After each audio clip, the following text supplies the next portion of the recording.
اس کے اندر نشانیاں ہیں آسمانوں اور زمین کی پیدائش میں اور رات اور دن کے آنے جانے میں. یہ جو دو بڑے بڑے فزیکل فینومینا آف نیچر ہیں، قدرت کے مظاہر ہیں، یہ ہر شخص آبزرو کرتا ہے، چاہے آج کا انسان ہو، آج سے 10,000 سال پہلے کا سٹون ایج کا کوئی انسان ہو، وہ ان چیزوں کو آبزرو کرتا ہے اور اس رزلٹ پہ ضرور پہنچ جاتا ہے کہ یہ کائنات کسی نے بنائی ہے، بغیر بنائے نہیں بنی ہے.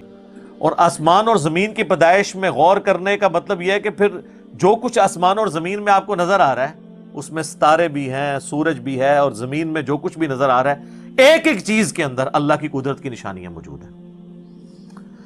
اس وقت میرے بھائیوں اس ہمارے میریکل پلانٹ زمین کے اوپر، ارتھ پہ 2 ملین سپیشیز دریافت ہو چکی ہیں، نباتات اور حیوانات کی، یعنی پودوں اور جانوروں کی ملا کر 20 لاکھ سپیشیز، یعنی 20 لاکھ ٹوٹل مخلوق کی تعداد نہیں ہے. ان سپیشیز میں سے صرف انسان ایک سپیشیز ہے، اور انسان ہی 7 ارب کے قریب تو ہیں دنیا میں. اس طرح گننا شروع کرتے ہیں، انسان، گھوڑا، کوا، چیل، مرغی، خچر، یوں آپ گنتے چلے جائیں. انسان کے علاوہ جتنے بھی اس روئے ارض پہ آباد ہیں چیزیں، چاہے وہ جانوروں میں سے ہوں، چاہے وہ نباتات پودوں میں سے ہوں، تو ان کی سپیشیز 20 لاکھ ہیں، اور یہ ابھی وہ ہیں جو دریافت ہوئی ہیں. اور سائنٹسٹ ہمیں بتاتے ہیں کہ 1 اسکوائر انچ بھی اس زمین کا ایسا نہیں جہاں پہ کوئی لیونگ تھنگ نہ ہو. 1 اسکوائر انچ یعنی انچ بائی انچ کا جو ڈبہ ہے نا، اتنی جگہ بھی ایسی نہیں ہے جو خالی ہو کسی زندہ مخلوق سے. آپ یہ کہیں گے ہوا میں ہمیں کچھ نہیں نظر آ رہا، جناب نہ نظر آنے والی مخلوق ہے جو خوردبین سے آپ کو نظر آ جاتی ہے.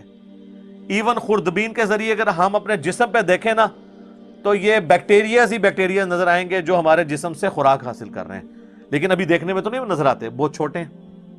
1 اسکوائر انچ بھی ایسا نہیں ہے جہاں کوئی لیونگ تھنگ نہ ہو. میں اکثر مثال دیتا ہوں ڈریگن فلائی کی. انسان کو تو چھوڑ دیں، بہت کمپلیکس ہے.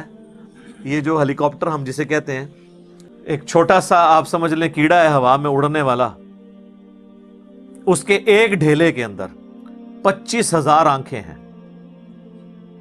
اور آپ دیکھ لیں وہ جس انڈے سے نکلتا ہے نا، وہ بال پوائنٹ کے نقطے جتنا انڈا ہے. زمین و آسمان کی مخلوقات مل کے کوئی انڈا ایسا نہیں بنا سکتی جس میں سے ڈریگن فلائی نکل آئے. مرغیاں جو انڈے دیتی ہیں، کبوتر جو انڈے دیتے ہیں، ان میں سے ان کے چوزے نکلنا وہ تو ان امیجنیبل ہے، وہ تو کچھ سوچ نہیں سکتا.